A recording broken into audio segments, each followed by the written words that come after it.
Hello guys, please support my channel. So si Kalutan Vlogs o OFW lang guys, cleaning time tayo. Thank you guys sa support. Hello.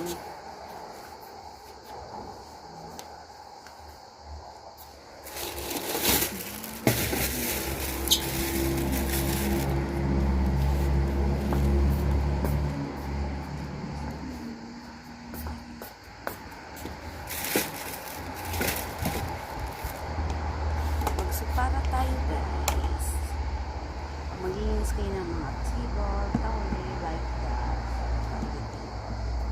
chair, maintenance frame, or kung mag-iinis kayo ng salamin, gumamit kayo ng easy. Yan.